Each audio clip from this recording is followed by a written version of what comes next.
Good morning. It's Thursday, the 17th of February 2022. This is FYI. Welcome. I'm here this morning. Amanda Walton this year. Welcome back. Sharon Duncan and Ms. Joretta Fernandez. We're so happy. Thank you. We're so happy to be able to come to you this morning in your homes, at your work, wherever you're hearing us from.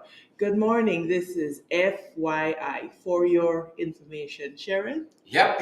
Welcome, guys. Welcome. Good to be here with Amanda. It's good to be here with Eureka. And good to be here with you guys, especially Siobhan, McDonald, and Vashti, Madnod, Beatrice, Selby, all you fantastic folks. Really good to be here with you. Really Beatrice, you're getting an award at the end of the first year of this program. Beatrice is always the first person. Always first. Number one.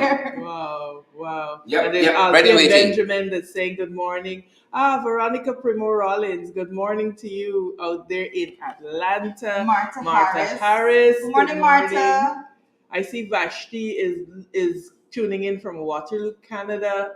Pauline Chalmers is saying good morning. Don Cook, another very faithful. All the cooks are always here. Follower. In the kitchen, the cooks must be here. Carla Archer, good morning. I'm going to be looking for eye candy this morning, Sharon. Let me see what I'm seeing. Yeah. Petrol Thorne is here too. Sherry Baskin, Greenwich, and Sandra Peters. Good to see you guys. Guys, let us know where you're joining us from. We love to see how what is the reach of our program in the morning. So let us know where you're joining us from throughout. Is Zambia here? Is Zambia Caribbean? I know Zambia. Judith is joining us from Bartica. Good morning, Judith. I see Shawnette is joining us from New Jersey. Good morning, Shawnette. Hey, Jordan Shawnette. Fraser. Sherry Van Penelope is in Brooklyn. Long Island. Wow. Good to see you guys. From Bartica. I see Warren Figuera is here as well. Guys, where are you joining us from? Warren is joining us. Share the live stream.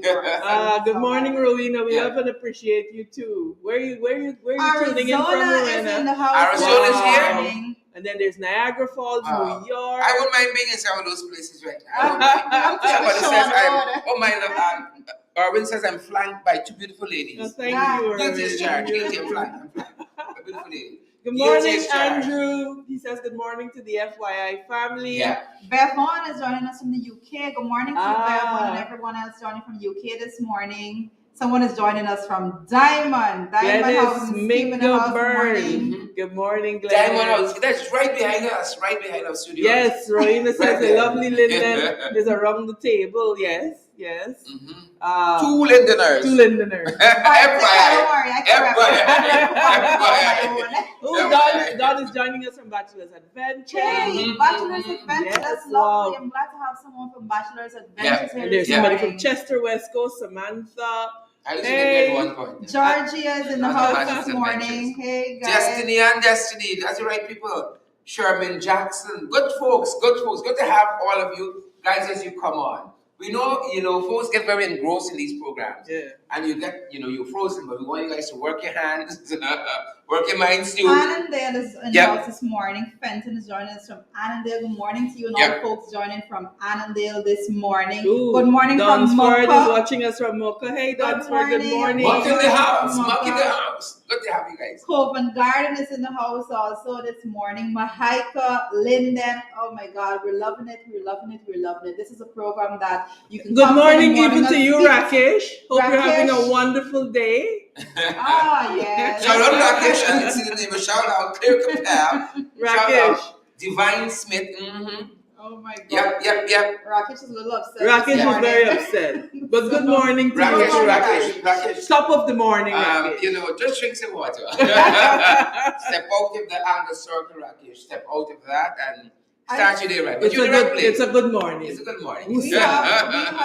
the Silver Doc. The Silver is joining us from Maryland. So good morning to the folks who's joining us from Maryland this morning. Sharon, persons, I had a lot of messages of people complaining that we skipped the names. So I'm trying to go. Sorry about that. Marina White, Marina Williams, Marlon C. Ford, Rakesh, sing Penelope again. Green, Penelope Green. Gladys Mingo Bourne, Gladstone Matthews, Roxanne Garraway, Bernard Martin. Let us go like that. Let us go like that. Michelle Roxanne McKay. Good morning to Yeah. Roxanne, not Amalou Asemio, whatever that fancy name is. Oselmo, going by so fast. Elizabeth Gaskin. Just tell us where you're joining us from. Even you, Rakesh. Rakesh, where you joining us from? Which whole Rakesh?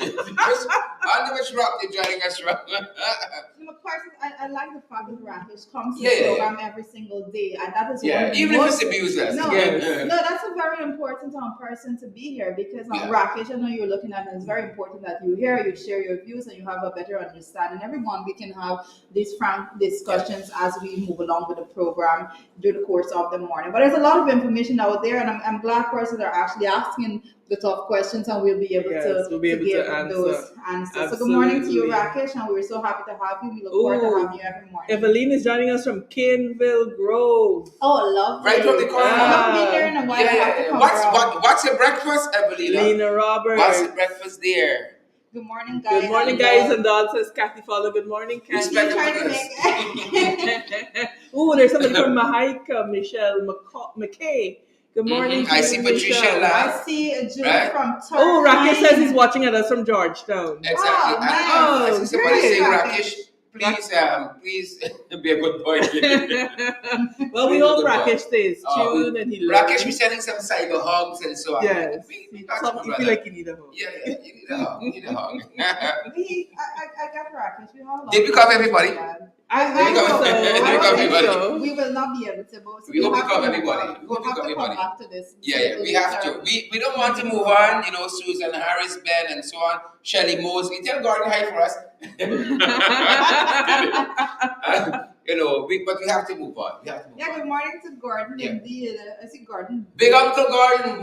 And you know who else too? Our very good friend Travis Chase. Respect a man as Travis. Respect a man. I think we'll be inviting Travis on this show. We should invite Travis. And Gordon too, We should and Gordon. Travis and Gordon side by side. I'd love to see it. Folks, how many of you would love to see Gordon in our program and Travis side by side? Yep. That would be something. My Lord, two big men in media. FYI.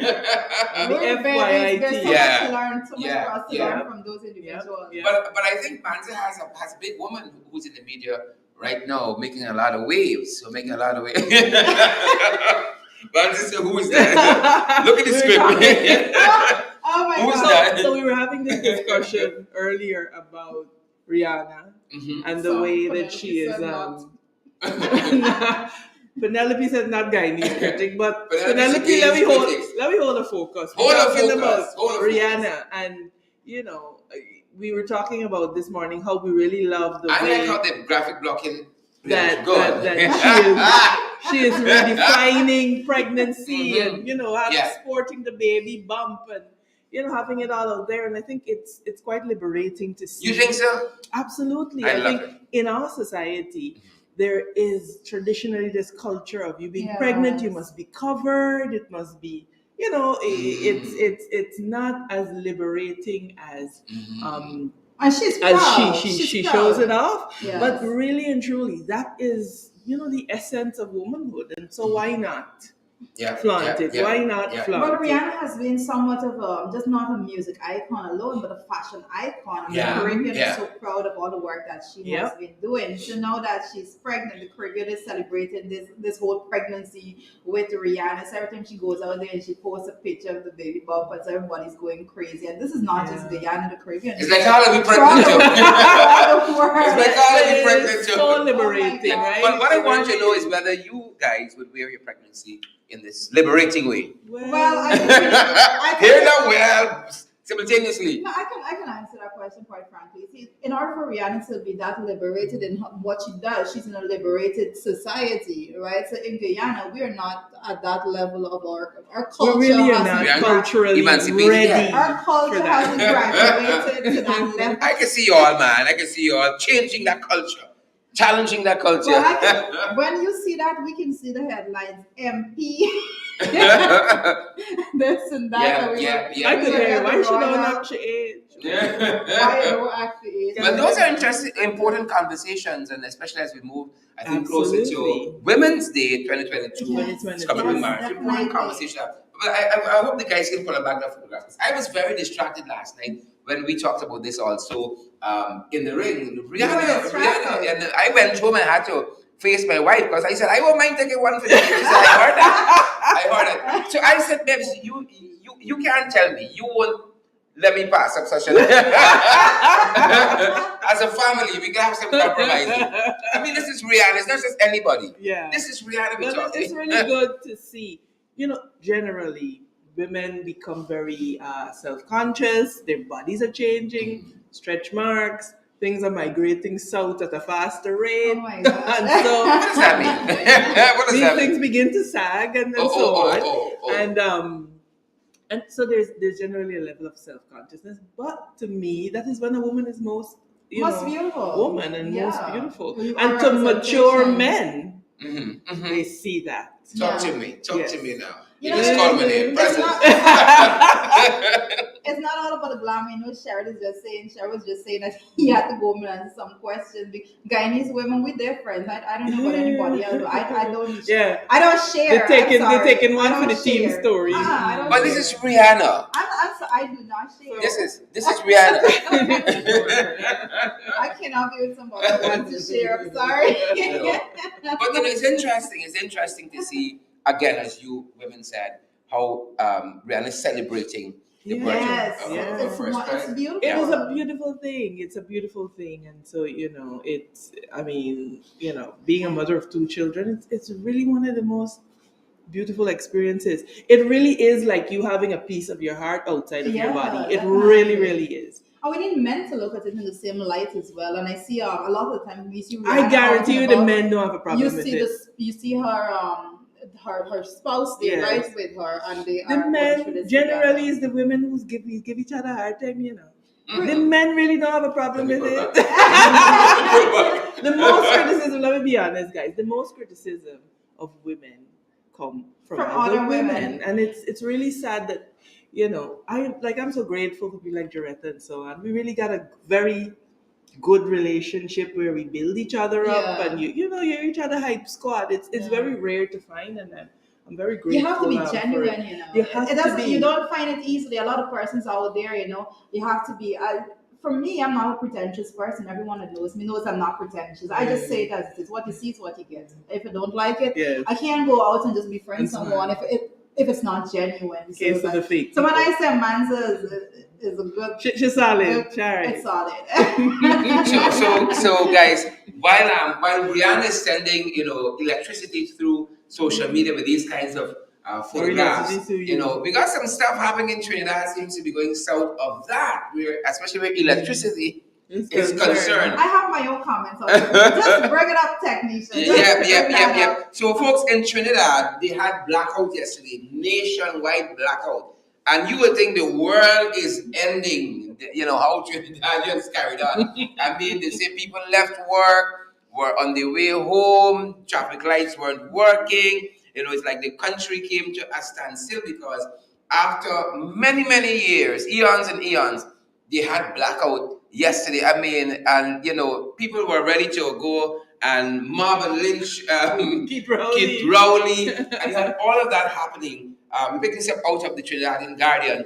And guys, this is something strange to us, this kind of reaction. Well, there's I think the technician actually bring this back up to us because, Manza, Cheryl, let's be quite honest. When I read about Trinidad having this whole, there's chaos and confusion in the streets because they have a blackout. I'm like, what? I want to have their problems. It's some very first world problems, But it really does go to show. And we gotta be worried that the light don't cut off and leave us in the dark. The GPL don't show up. But Sharon, I think it is really indicative of where they are in their society and where we are as Guyanese. I personally get PTSD at particular times in my house. You know how your fridge makes a sound and then it cuts off, because that is what it does. Yeah. So between the second that it cuts off, you're like, and then because it's not blackout. We are a traumatized population, because you would have your day so well planned. This, I'm gonna do that. I'm gonna do that, and then GPL decides no, that's not we have other plans, and it's very traumatic. It's very, very traumatic. Reliable power supply is such an important aspect of a developmental framework in society. We gotta bring back Patu. As a matter of fact, country has been saying that. Nazima Ragobert took to social media quite recently, and she said she was wondering when GPL was going to surprise during this international conference for the blackout. And then there it was, a lovely blackout in the midst of the international conference. So, Trinidadians, we say this, take it easy. It's not the end of the world. Believe us. Trinities, take it easy. Believe take it from us. It is not the end of the world. Take it from us. We still clap here when life come back, because we're so grateful. We're so grateful. You hear the kids on the street, it's like again. Yeah, we're at that stage. We're at that developmental stage. We clap when life come back. The sun will still rise tomorrow. The struggle is real. we even have the cases we can point to. I mean, we wish to get to these levels. Like I know Dubai, they had a few years ago actually they had announced that they were 25 years or so without blackout. So basically, what they were saying that they were babies that were born and grew to the age of 25 without knowing what a power outage is. My God. Are you trying to say, wow, that's a futuristic dream? It's 25 years without tobacco. You understand the level of efficiency? You understand that? Wow. But I think importantly, we need for Guyanese to understand that this is not just something that Dubai can achieve. This is possible here. It's planning. It's possible here. Yep. And I think, and I'm sure we'll come to the energy conference. But one of the things that stood out to me, because of course we bought our tickets and we attended the exhibition. We weren't officially invited, but we went. And one of the things that really stood out to me is just how much one group cannot develop this country. Yes. They just don't have the capacity, and that is the truth. But it's not just not having the capacities. They don't even have the understanding of what are the actual needs of the entire like society. The developmental priorities, right? Yeah. But I think what is the takeaway for me is, as against the we and they, we need to do this together as a people. It has to be, right? It's the only politics got to take a backseat at some point. And I think it was Nigel Hughes who was sitting where I am, and he said that we have to look to a 10, 20, 30-year plan, and regardless of who you might haggle about the details. That's what Nigel said. Yeah. You might haggle about the details, how to accomplish it, but we have to set certain benchmark for how we're going to develop this country. It is interesting that you would say that. I was having this discussion with a young person. He looked to be no more than 30, and he was expressing to me, MP, his frustration at how stymied we are. Clearly has lived overseas and so is exposed. And I said, you know what, I believe that the only way that we are going to be able to see proper development is if we come up with a developmental plan that Guyanese agree on and that is enshrined to a particular level, so that it doesn't matter which government executes it. This is the plan that we Guyanese want to see. But there are ways to get I elect you to run with this plan, not to break and build every 5 years. It is going to be inimical to our interests, and I think we have to, as a Guyanese people, understand that we have a unique opportunity. So Rakesh, I hope you're hearing us. This type of cussing and so on early in the morning will accomplish nothing. It is time that we get together and realize that we are all Guyanese, and that if we are going to develop our country, we got to do it from both sides of the political And every voice, I dare say every voice counts. And this is a point that I made to a young man that I saw out on the protest line yesterday. Mm-hmm. Never get to the stage that you believe that your voice is just one voice and your voice wouldn't matter, right? Yeah. Every voice counts. And now we go down to even election, every vote counts. And those are the things that people need to understand. We need to keep on cementing that type of thinking in the minds of young people altogether. We can have a situation when it comes to the oil resources of this country. It has to be a collective movement. It has to be a collective plan of action. It can't be a one-sided thing because whenever one side goes and plan, the other side does not have an input, then you will always have an issue. Let us be quite frank with how that goes. If we have a system in which we can have, for example, government and opposition sitting together and putting forward a plan, taking it to the people, even carrying it to an election of the people to say, well, look, the people of this country is voting to say this is what these two groups of people came together and put out, and yes, we want it. So in that sense, even moving forward, when governments change, the plan still continues, and that is the only way for Guyana to win. We can't win in any other setting. Precisely. Yeah. Precisely. It really, we are really at the point as a nation where we have to take stock and decide what we're doing. Yeah. Because what you're seeing is that as Guyanese, you are basically being relegated to a second-class citizen in your own country.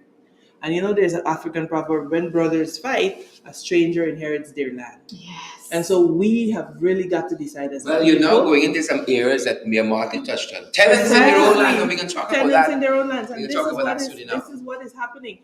And so one of the things that I really want to see, though, and it's something that we are looking at in terms of piloting through the National Assembly, is that there has to be a cutoff point for access in terms of citizenship. We have to We spoke about this. We have objections. We have to preserve Guyana for Guyanese. If you look at the Dubai model that Irfan Ali touts so much, you go there, you work, you pay your taxes, but you are never a citizen. Here, after 3 years, you become a citizen. It's not about protectionism as much as it is about ensuring. But if you look, might continue that point. No, but I want to bring in something else. Yeah, it's not about protectionism as much as it is ensuring that Guyanese and their descendants are able to fully participate in the patrimony of their nation. Yes. Because we Barney, we struggled through the years, yes, and therefore my God. we must enjoy the fruits of our existence and the trauma we had to suffer with blackouts and we can talk about that, which is again part of the issue that Attorney at Law Nigel Hughes raised on our program here. That here you have this legislation passed recently that have the most tenuous linkages to citizenship. Yeah. And people can just come and inherit so much, and we right here in this struggle, and got to fight for the things that we want. And the point that I want to raise before you move forward on that is that man's brought up on Dubai, and person speaking about Dubai, and people need to go research and note these things because yes, you go and you look and you research and you see all the nice things and so forth. Dubai is at a stage right now when it comes to the citizenship and the way in which their wealth is protected to make sure that the citizens benefit. They're at a position right now that their citizens refuse to do certain jobs. Yes. But for that, they have to import labor to do certain jobs because the citizens are so well cared for and that they don't even go and work in certain departments. Now, we know that Guyana has a population 800,000. We don't have the labor force. Of course not. But so you'll have to import labor. But we have to put in place some kind of protective mechanism to ensure that our rights and obligations, privileges, benefits that accrue to us as citizens are not. We did the complete opposite. We went to the National Assembly and we did the exact opposite. You see, but don't let me just not say we. Don't even let us go that far. No, but it's all of us. All of us are involved, all of us are consumed by it, and we are still going to be hamstrung by the deficiencies of it. Because while we're talking about this blackout in Trinidad and this blackout after a very, very long time in Trinidad, look at one of our struggles. For instance, right now at the GRO's office, there's a struggle for birth certificates. Oh, wow. That's one of the things people got a real gripe with now. The birth certificates issue at the GRO's office And I think we even have, that's one of the morning trends here. The birth certificate issue. People have a gripe with this. Now here is Trinidad, and just a simple blackout after many, many years, they want to throw out the government. Every day, people are challenged with getting a birth certificate. They say they had to wait a year, 2 years for a little piece of paper that says your child was born here and entitled to the rights. But I want us to talk about something else that comes with this, and it goes back to what we were just speaking about, the protecting the rights of the citizen. Amanda was one of our speakers on the floor of the National Assembly when we spoke to the bills that they brought to the House. The registration of births and deaths. And we gave these objections because we knew that it was coming. So those bills were they were flawed to the maximum extent. And we cannot continue like this because we are threatening Guyanese, born and raised, went through the struggles. Those are the persons that we are threatening with. And listen, the reality is that what you're seeing, this is simply a manifestation of the fact that this government, the present administration, does not have a comprehensive plan. They do, and they deal in political expediency. So it's expedient for me to have lax rules as it relates to how somebody can get a birth certificate. Yeah. But they do not understand the long term, or they don't care about the long term impact. I think the rules are lax for some people, but clearly a lot of people are struggling to get a birth certificate, and that's something we see across social media, and people keep raising with us in our private capacities all the time. Why can't I go? You fill up the form. It used to take about 2 weeks.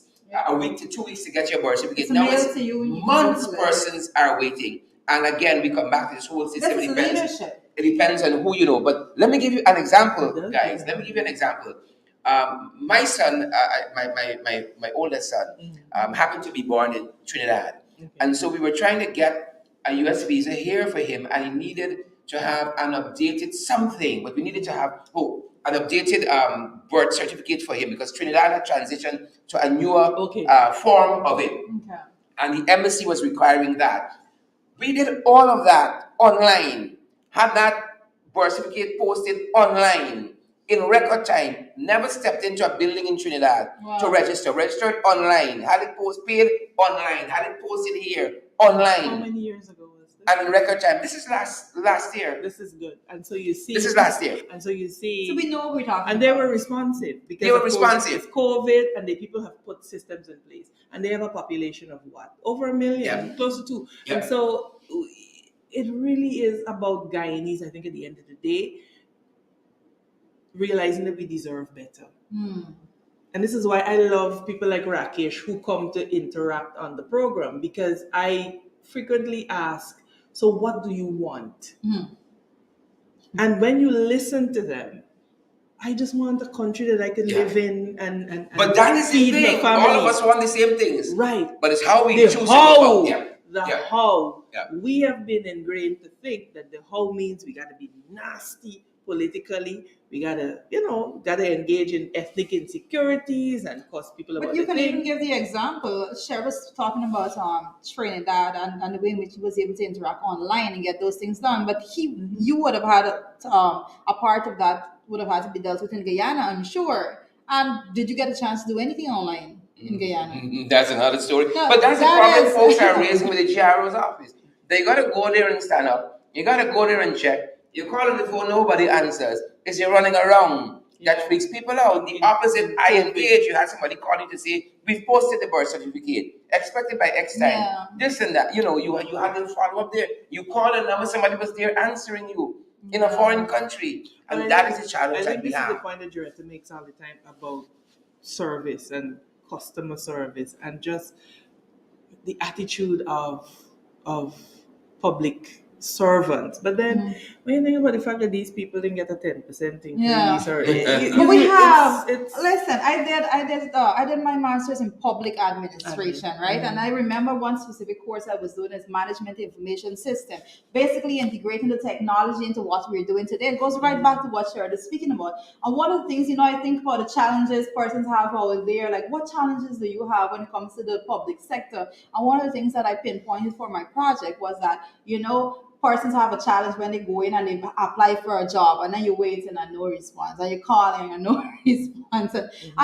My project was basically designed to say that we should have a system that is so transparent that persons can apply online and they should be able to track what stage their application is at, and so to see where it is pending on whose desk at what point in time, so that you have that rapidness and feedback and that mechanism all together. And those are the things that I'm very, very passionate about. So these are things that we just don't come and we just talk about. We actually put effort into planning for these changes to make the lives of Guyanese and researching and researching. Most definitely. But politics aside, we have, as we said, to set certain benchmarks. We got that long-term plan. How we gonna move forward? Whoever go or come, the systems must move forward.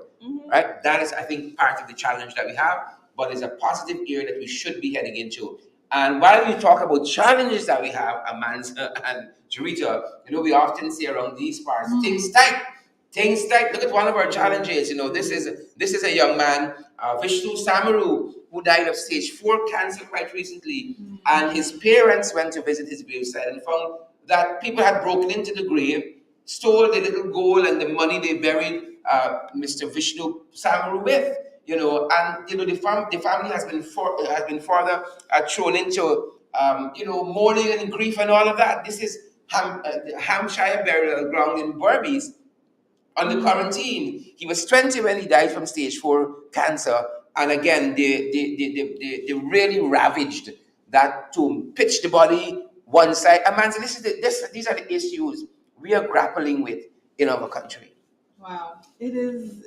When I saw the photograph of the body one side, and it was traumatic, man. It was, but are we losing our humanity? Is that what is happening? Well, I looked at it. I looked at that photo. When we picked up that story during the course of yesterday, we were picking it up from our affiliate program, our affiliate site, the news site, Credible Sources. And Credible Sources did a write-up and actually said, well, this child, he had 4 siblings and he died, like you just said, at the age of 20 years old. But one of the things that I noted when I did some research on this matter is that back in October, his father had made a public plea for help, because as a father and as parents all together, all you can do is come out and you ask persons for help and support. And he was asking the minister if they can support anybody, that if they can bring any assistance. And this, I want to know that this was the first time, only now that grave was vandalized, and so that I heard of this story. I never heard of it before. And so a lot of times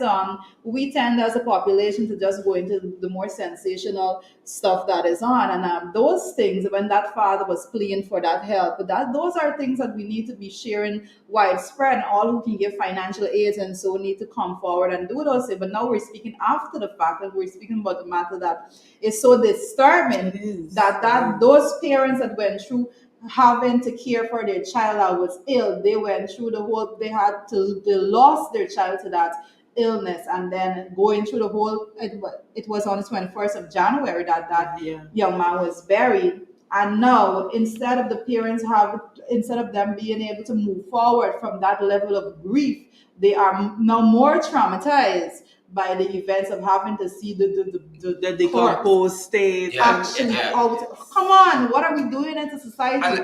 What does this say about us as a society? I think this whole story is so multi-layered. For instance, because what has to possess you as a human being to say things are so bad that they're going to rob the grave? You understand me? I'm going after the little gold and money somebody put in there. I mean, things got to be really, really rough and tough with you, or something, the elevator meeting the top floor. It is. I think it's just symptomatic of where we are as a society and just the level of desperation. And this is why we keep harkening back to the point that we gotta get it together and quickly, because it is not one set of people that will suffer. Because y'all know I preach this. If you keep creating a class of have and have nots, you will end up having a class of people with nothing to lose and some with everything to lose. Yep. And you see where we're going in terms of and that is a society conflict. that's a society that we have right now. People get upset. Listen to me. We had one program in which we were talking about you have to look at, even when it comes to these petty crime on the road. We made a point. I specifically made a point. You have to look at it as in a holistic framework. You have to be sure that when you are dismantling it, yes, you have the police doing their job, and yes, you have, but the society has a responsibility. And I made a point that when you're dismantling these systems, you have to dismantle the entire structure altogether. And I noted that there was one particular person that found that to be offensive. But we have to keep bringing back these points exactly to what you're saying right about now. It's a system that you have to what has occurred to me? It's a system you have to tackle. What has occurred to me, as a man would say, what has occurred to me is that you may have had some mourners by that funeral who didn't really mourn for the boy, you know. You're looking to see I don't want to say it, you know. Looking to see the perfume you put in there. Looking to see the little jewels you put in. The little money. Someone that saw that would have known that they could have gone back and done that. So not everybody will come around you when you're grieving, really grieving with you. Yep. They're looking for the opportunity to pounce. That's another takeaway from this story. But in other news, we were following this in the other things that are trending this morning. We have been following this issue of this disabled, differently able guy in Region 8, Giles Henry, and the abuse that was meted out to him by the police in Region 8. And this is another one, quite. We covered this story Tuesday morning. Tuesday morning we spoke about it, but basically, let us just give a recap of what happened, right? On Tuesday morning, we said that information was coming out that Giles Henry of Kirkbarron Region 8 was allegedly beaten by a police officer who was stationed in our Duke office. And today we're saying that the update is that he is now under close arrest. But what happened with that situation was that this young man, I think he's 35 years old, if I'm not mistaken, he was out and he is deaf, he's dumb, and he has visual issues as well, and he's out and the community knows him, and he had his washi on his back and he was going about selling, and the police officer tried to stop him and was calling out him. He didn't respond, so that officer responded by beating him up, as I can put it quite frankly as that, before throwing him into a cell. And I was surprised that I didn't see all these a lot of organizations coming out and actually condemning that action, because this is a small country that we're living in. I often say that our human resources are most valuable resource. And here you have a differently able individual. He can't speak, he can't hear, he has issues with his sight, and he can get out there and he can be working. He's not going around begging or anything like that. He's out there and he's working. And how is he treated by society? The police, that officer took it upon himself to physically assault, allegedly. And we keep using these words to be correct with what the information that we're given is alleged at this point. But I want to say I have to commend the police force for the update that we're given this morning, because the police force is saying that this individual is under close arrest and we are investigating this matter. So, but I even hope with that's not just form. Yes. Right? That has a meaningful end, because even outside of the disabilities that Giles Henry has, even outside of that, somebody who doesn't respond initially to the police response can be abuse, can be violence. Right? Whether the person got the sight, they got the hearing and all that, the response cannot be violence. If you're not wielding a cutlass or a gun or something like that, how you mean from trying to get my attention to violence? It really does show the need for continued training and capacity building in our police force. So, Ropes and Ben, we hope you're listening. They're listening. They're all listening. You need to get your police force together. Like, we keep saying there's some good men and women in the police force. Indeed. I know some of the most professional policemen, but the reality is, Loretta, they go in there and they become frustrated. No, some of them are good. There's one particular police officer at that station in Bartica, and we knew him like growing up, like everybody grew up together, and he has been working there for quite some time. I'm not going to call his name, but he has an impeccable track record when it comes to service to people and the way in which he goes about it all together. Is he still working there? No, he is there right now. Judy says he's working for a long time, and one wonders, No, it is quite amazing. I'm putting an asterisk here. if one of the reasons why he's still working there, he's too nice. You're too nice, you can't advance in the system. No. Because if you're nice and you're dealing well, if you say impeccable record, you should be going up and trying to spread that influence in the system. Might be too nice.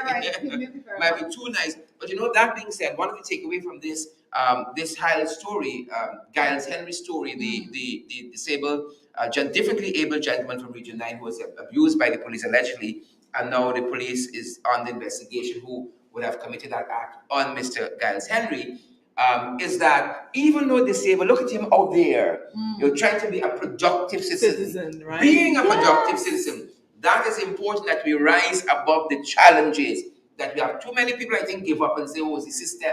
Is somebody responsible for my lot in life? As against really truly trying to rise above that and being a productive citizen. And one such person who has done so recently is Rebecca Mohan Ram. And if there's anybody, if you read her story, we're picking this story up out of HGP-TV Nightly News. If you've read Rebecca Mohan Ram's story, it is really one that says, if you want to succeed, you can succeed. I mean, tremendous challenges, and I want to say respect and manners to Rebecca. So many challenges, being put out of their childhood home, having to move into a church. They were homeless. They didn't have a home in the sense of having their own home and so on. Going into that, suffering depression, a whole host of other issues with work and UG failing a course and all of that. And her end is that she's a graduate now from the University of Ghana, really rising above so many challenges. And I think too often, this is my own personal view, too many of us blame the system because it's easy. It's easy to blame the system. Who was telling us recently, was it you, Amanda, who was telling me that the Japanese have no word for danger? They have no word for danger. Danger and opportunity. The word for danger is actually the same word for opportunity. Good. And so we see a COVID environment.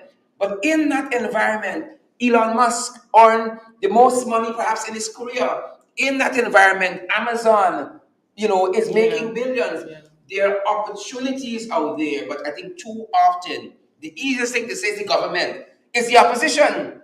It's the opposition. But when you say come with boots on the ground, and the protest is another story, we come to that. It is easy to say it's the opposition. It's easy to say the government.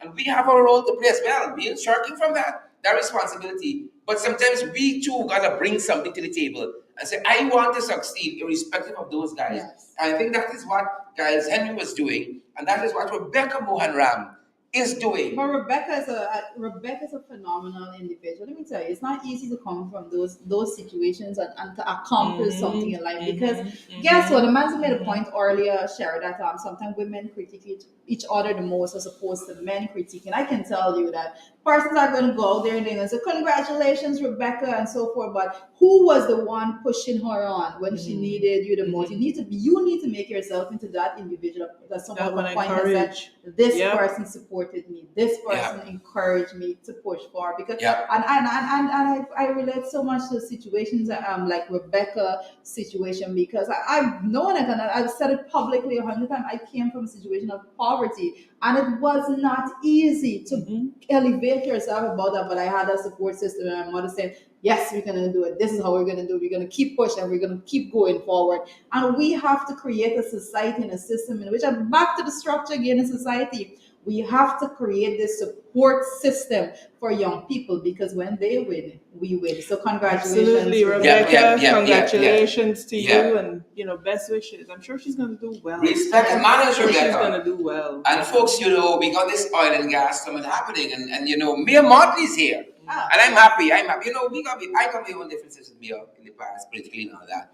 But Mia's here, and we saw Mia quite recently out and about, moving around, enjoying this country. This is Latam, guys.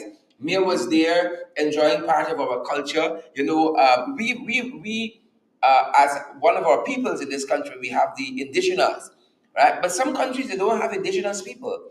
I think it's just here and some in Trinidad. You got Suriname and so forth. And so all the people value this culture the way we don't.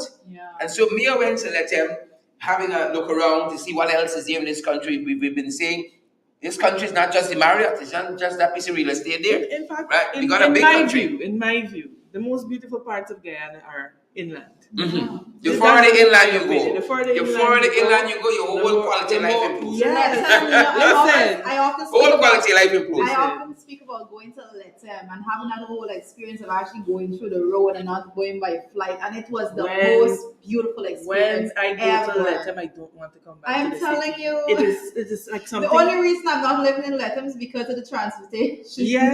Because we don't have that clear line. Yes, I would have been living in Letem. Listen, when you go, there's just something about the mountains and just the fresh air, the serenity, and the people are so kind. Yes, they're serene. The food and everything different, and then you know what I found it's really something. This might be anything, but I find they speak even better. They speak even better. Their temperament is so much more even. They're very even tempered. They're very respectful.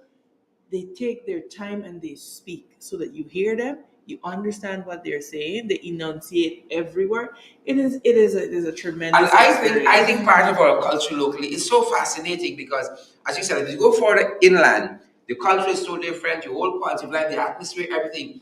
And the closer you get to the borders, you feel like really that second-class citizen in your own country. Because here are these people speaking all these different languages. You hear you picking up the radio stations and so on, television stations from neighboring countries, and you think, am I still here? At least I believe 90% of the people that live in Lethem speak Portuguese. But let me tell you a cultural shock I had.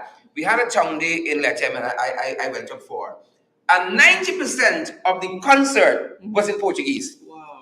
90% of the concert, they brought different groups from, the different countries and so on. 90% of the concert in Lethem was in Portuguese. But people need to understand, so Guyanese, fascinating. Persons listening to this, we're going to do a little bit of advertising for the tourism industry, because we can safely say Lethem is one of the most spectacular places in Guyana that you can never imagine going and seeing. You must. If you didn't have it on your bucket list, put it on there right now. Go. You rediscover Lethem. Let me tell you, I'll share a very personal story. Talk to us. First time I went to Lethem, we were driving to Mokomoko. Yes. And I had to come out, and to God, I shed some tears. Yeah. Just the sheer breathtaking beauty. I was like, this is Guyana. The vistas. Wow. This is Guyana. And we like look up on the state on the coast fighting. And we think this is the country. And this is it, but it is this is the country. Beautiful. So that being said, Mia Motley visited Lethem, guys, and Mia Motley and the Prime Minister of Barbados, we have Nana Addo is visiting the President of Ghana. We got President his full name is Chanchoki. Nana Addo Dankwa Akufo. Well, then I'll have to say Mia Amor Motley. Well, at least you're saying Mia Motley. Never mind. Mia Motley. That's not the story.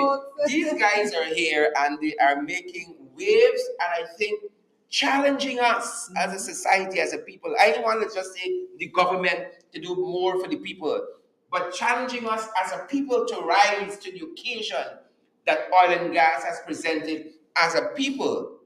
And just as a people. And this is the big issue that we have this morning.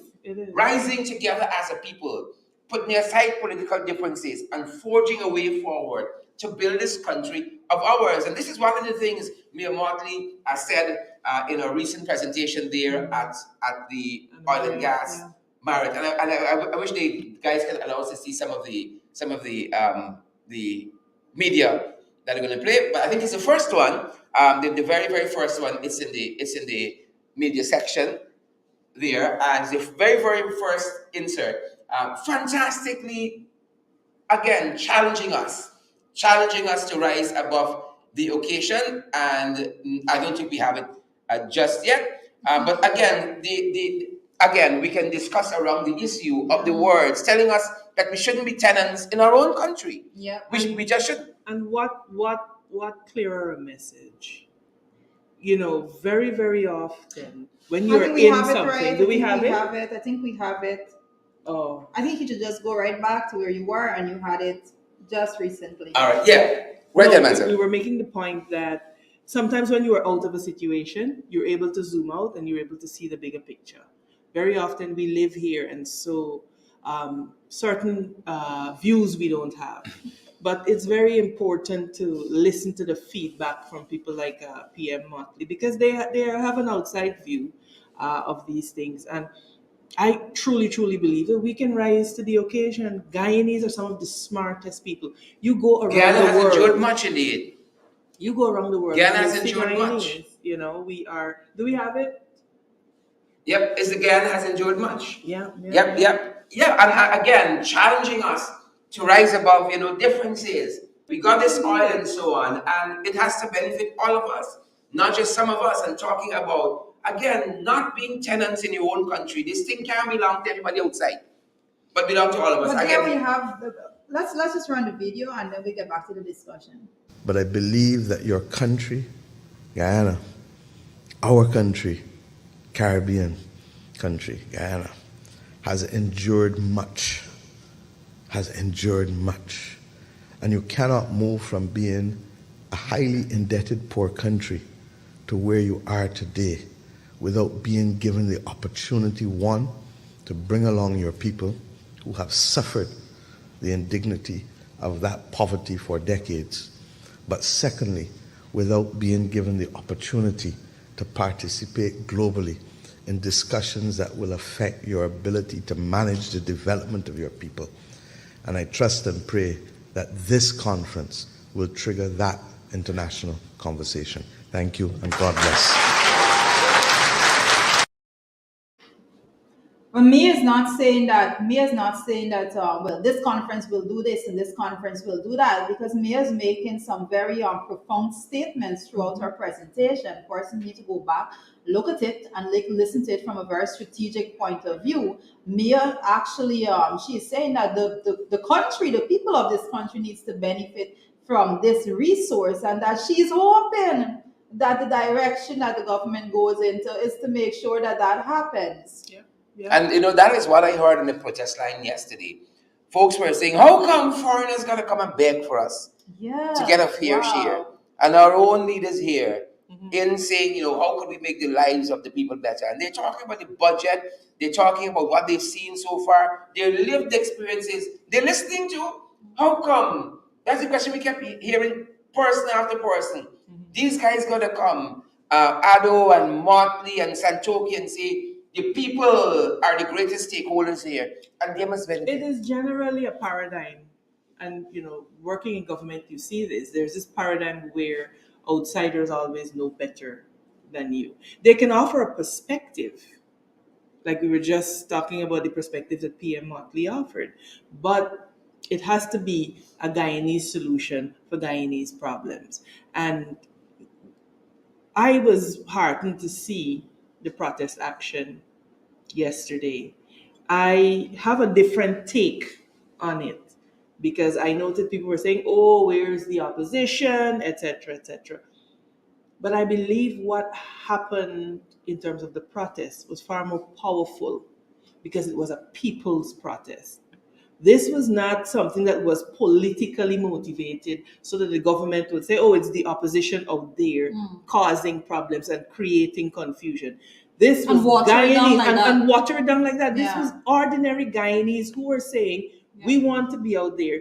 Enough is enough. We are demanding better. And to me, when you understand history and you study movements, you study things like the Arab Spring, and you study all of these civil rights movements, it was never something that was politically birthed. It was always organic, and it began with a groundswell. And so for me, I was happy to see the people out there, civil society out there.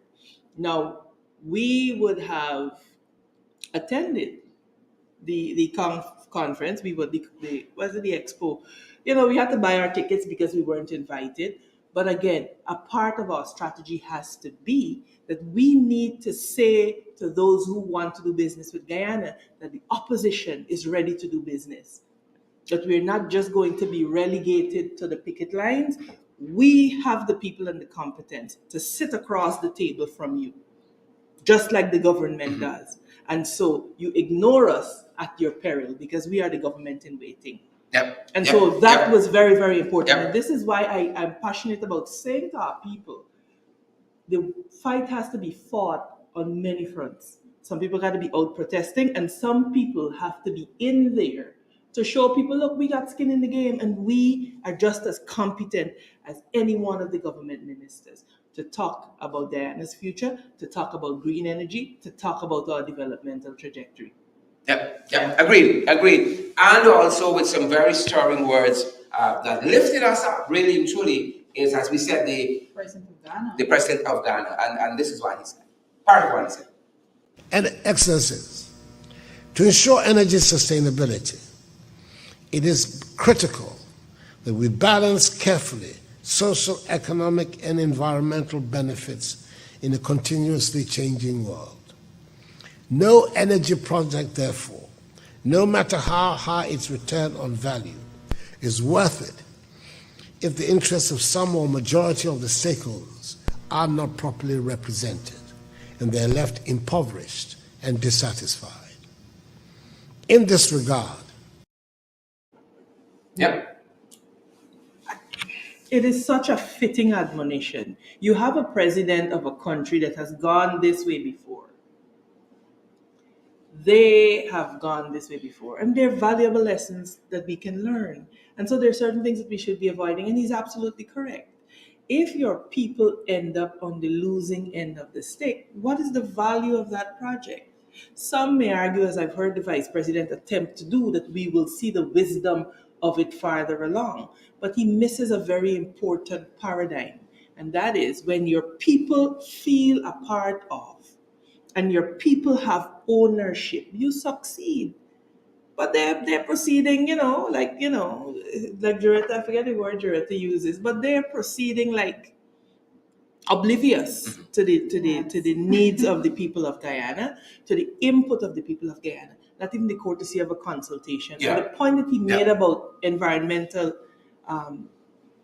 balancing socioeconomic development with preserving the environment is spot on. Is spot on. What is the point of living if you can't breathe the proper air? I actually want to ask the technician to bring up that video one last time. I have a little different perspective. This is interesting. That's why we have the table. And Excellencies, to ensure energy sustainability, it is critical that we balance carefully social, economic, and environmental benefits in a continuously changing world. No energy project, therefore, no matter how high its return on value, is worth it if the interests of some or majority of the stakeholders are not properly represented and they're left impoverished and dissatisfied. In this regard, if the interests of some of the majority of the population is not represented and they are left impoverished. This is the president of Ghana speaking in Guyana at our International Energy Conference and Expo. These words must not be taken lightly. This man came and he spoke to the government of Guyana that was sitting right there in front of him. And he is saying to them that he knows what is going on the ground in Guyana. He is saying that he has done his research, and his research based on his speech is indicating that the interests of some or the majority of the people are not being taken into consideration. And I could see that as no other that's my interpretation of it. And I see the president of Ghana being a well-rounded individual. I see him being sound in his reasoning. This was not the first time he has graced these shores. He came and he delivered a very sturdy, strong message. He's saying that he knows what is going on. He said it is not worth it. This venture will not be worth it if some or the majority of the population is not benefiting or is left impoverished. And it brings us right back, Joretta, to what is coming out now with this gas to shore project. That we are now understanding that despite all the promises that we were told, that there will be no value added just yet. That it would just be pure energy generation. So basically, we're building another power plant, and so I think we really have to take warning and pause. Yeah. No, we have to pause. Yeah. We have to pause. And sometimes you have to pause to be able to move forward. And I think if Irfan Ali is serious about really developing this country, he, as the person that occupies the seat of the presidency, needs to tangibly. I like how you put that, as the person that occupies the seat of. But I think Amanda's very point. careful. I think Amanda's point is important too. That if you have someone like Ado who's coming from a country who has walked this path and has the experience, you should be listening to them. You should. This is the expert. He gives a list of pointers that he said he wants to give. He was advising. He said he wants to give a list of advice, and he went on and on. I can't remember. It was over 10, I believe. List of advice, and one of the first thing that he said is that the resources must be handled in a transparent way. That's what he said. Transparency. That was his number one. I listened to those speeches repeated times because they delivered profound messages. Both the president of Ghana and the PM from Barbados delivered some very profound messages to Guyana. And if we're to go through those speeches objectively, we will have that proper takeaway that this is what these people are saying. And yes, they did come and they spoke on behalf of the majority of Guyanese, the ordinary Guyanese. They said, do not forget them. That was the message that they brought it all together. Yes, you have all the extravagant plans and all of that, but it is not worth it if the people, the ordinary people, does not benefit from those resources. I would love to see a different take. I would love to see a different take on how we move forward. Yes. I see, for instance, the 7% wage increase. I see the government institute something that 3.5 over the two budgets that we had. And when people push back, Irfan comes out and he beats you over your head. Why are you not accepting this? Why we do you guys a favor? Yes. Basically, why are you not accepting this? You come and you abuse out in a press conference. I would like to see more of what Sarah Lynch government does. You have an idea like the Obamacare, the Affordable Health Care Act, and you have to go and sell that to people, village by village, right? Not handing out, half pint split peas, and a pound of sugar. But you have to go and you have to sell the vision, as Amanda talked about. There must be buy-in. There has to be buy-in from the people, and that's how you succeed. There's been no buy-in about the gas to shore. Look, and we have tried in the National Assembly to bring this matter by way of motion. David Patterson would have tabled a motion to say, look, let's discuss this.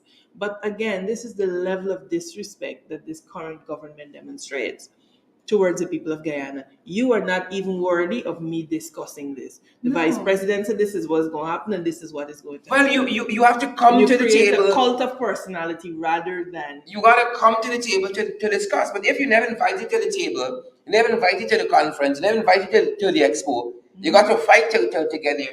How are we going to discuss meaningfully and move this country forward? Even that system that the man is referring to, that the vice president have a system, basically, they don't say that you have to come to this table. He believes that whatever he says, that is the gospel. That structure by itself is a self-destructive arrangement. Absolutely. That is going to be their downfall, because when you create a system like that and one thing goes wrong, Sugate, for example, then you have this domino effect of everything just falling through, because that is what they created for themselves. Whereas if you strengthen your institution, correct, you go invest. It doesn't matter. Go invest. It doesn't matter what happens. But because at the end of the day, we're all mortals, We could not be here tomorrow.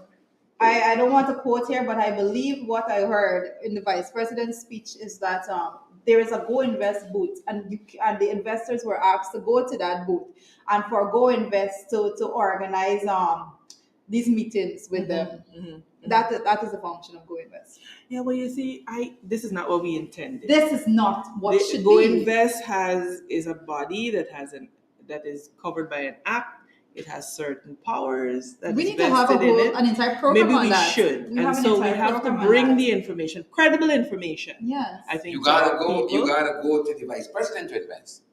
Yeah, and the man say get open door. He welcomes everybody. When you go invest, they say go invest. Not realizing that in trying to be fair or appear to be fair, what he has admitted is that he usurps the role of Go Invest. Yeah.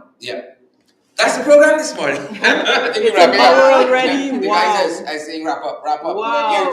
So much. My gosh. Let's see this feed so we can shout out a couple of people before we go. And guys, as we wait on that, it's so important, for us to keep doing more of these programs. We invite you guys to partner with us, and we've got several platforms available. We got whether it's the Cash App platform in which you can contribute to this program, Zelle, we got PayPal, we also have MMG, that's a local Cash App system in Guyana. We got Western Union is available to us, and MoneyGram as well. If you guys want to contribute, you might want to send a message to our MMG number is also our WhatsApp number, 627-6963, 627-6963, and we can tell you guys, give you guidance how you can contribute to this program and the other work that we do.